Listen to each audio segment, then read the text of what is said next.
All right, y'all, welcome back to the channel and to some more buckshot testing. And today we've got another combination that I'm really excited to see what happens because it's a shotgun that we have not tested on the channel, and it's set up in kind of a way that a lot of you guys really wanted to see us test these specific shells through. So I'm definitely excited to see what kind of results we're actually able to get. Well, for the shell we've got out here today, I brought out some more of the Federal Premium Flight Control double-aught buck shells here. They are a 12 gauge, 2 3/4 inch, 9 pellet double-aught buck, moving about 1325 feet per second. And these do, of course, have the Flight Control wad. And these shells have done fantastic in pretty much all of our buckshot testing. So will they continue that trend today or not?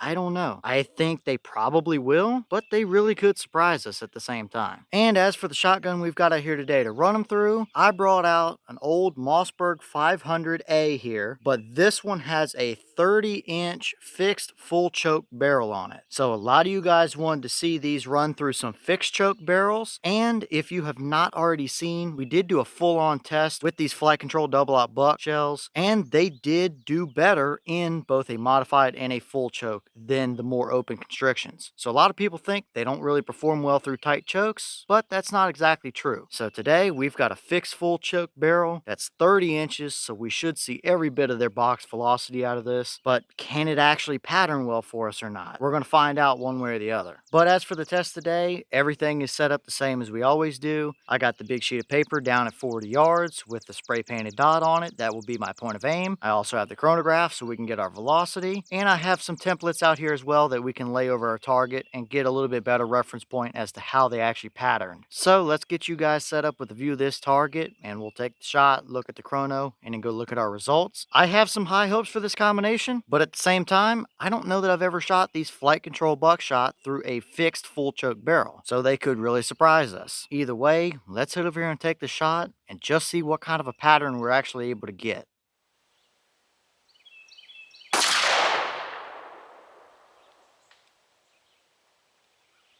Alright, so that shell gave us 1365 through our chrono. The boss claims 1325, so we definitely saw our velocity claim out of that 30-inch barrel, which is exactly what I figured would happen. So I think we're pretty well right where we should be as far as velocity goes up here. But how does our pattern actually look down there at 40 yards? Let's go check it out and see what we got.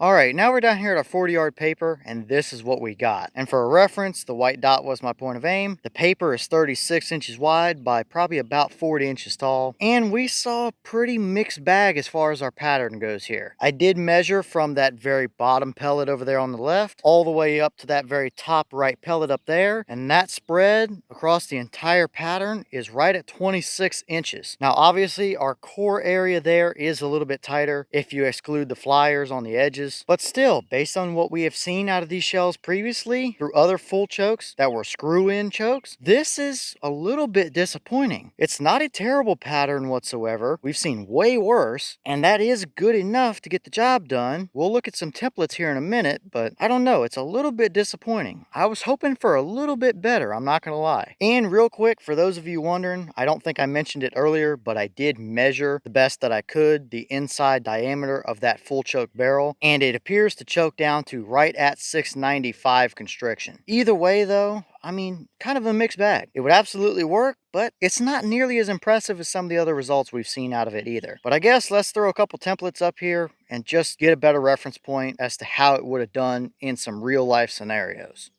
Alright, so here's our 10-inch circle, and as you can see, we have 4 pellets within there, and one that just barely missed it over in the top left of that circle over there. So I guess by the numbers alone here, 3 to 4 pellets is about average for a decent buckshot shell, but still, for these being flight control shells, we have seen way better performance. If the vitals on your deer or something are roughly about 10 inches, you would have 3, probably 4 pellets within there. So definitely good enough, but nothing super outstanding either. But let's throw the deer template up and just see what it would look like if you actually would have taken this shot on a deer. All right, here's the deer template, and for reference, we have a front leg down there at the bottom, and his neck just starts off to the right side. And if we line it up with our point of aim, we would have had 7 of the 9 pellets actually hit the deer. We have 1 just below his belly down there, and 1 just over the top of his neck up there at the top right. But we do have 5 pellets right through the vitals there. 3 probably hit high lung area, and 2 a little bit farther back, maybe liver or back edge of the lungs. So that deer would have definitely not gone very far. Having 5 pellets go through the vitals like that at 40 yards, definitely good enough to get you the deer all day long, no doubt about it. Have we seen better out of these shells? Once again, yes, but this is an old school rig, and that's just the kind of results that we got out of it, I suppose. But how does this pattern look for those of you hog hunters down there in the south and the west? Let's throw the hog template up real quick and just glance at that. All right, here's our hog template, and yeah, it is pretty much the exact same story. 7 pellets actually within the template, and that would have absolutely taken the hog down. So overall here, I mean, these results, they're not terrible. They're far from the worst we've seen, but I was hoping for a little bit better. But it is an old setup, and I think at the end of the day, that's probably about realistic. And if you're hunting inside of 50 yards for deer, hogs, even coyotes or foxes or something, that's gonna work for you. And sometimes that's all you really need. So not terrible, not amazing, a pretty middle of the road, just solid-ish performer, I'd say. Okay, and here's the wad from that shell, and it pretty much looks like a textbook flight control wad. Definitely the shorter 2 3/4 inch version. We do see a little bit of a bulge here in between the pedals, but that's not entirely unusual either. The tail fins opened up pretty well perfect. Even the side little vent flaps are all pretty well identical to each other. No rips, tears, holes, anything like that. Nothing stuck down in there. Pretty much a textbook typical flight control wad, so nothing really too special to see here. I just think it's a little bit older of a setup that just doesn't quite perform as well as some of the modern day stuff would. Either way, the wad definitely looks very much normal.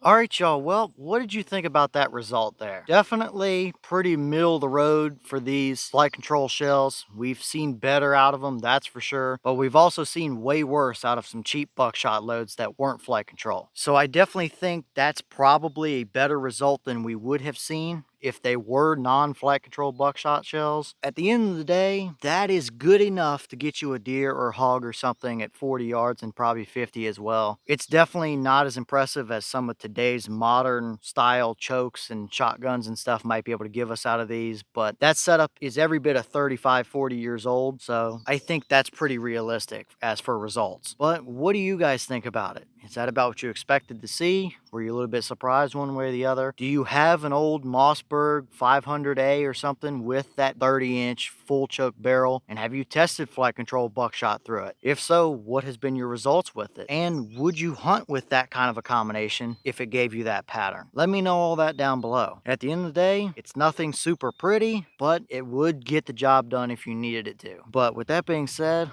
I've got some more testing to get done for you guys, so I'm going to get back to it. As always, we had the channel Instagram as well as the mailbox where you can send stuff if you'd like. All that information will be in the description if you're interested in it, but I'm going to get back to it, so I'll see y'all in the next one.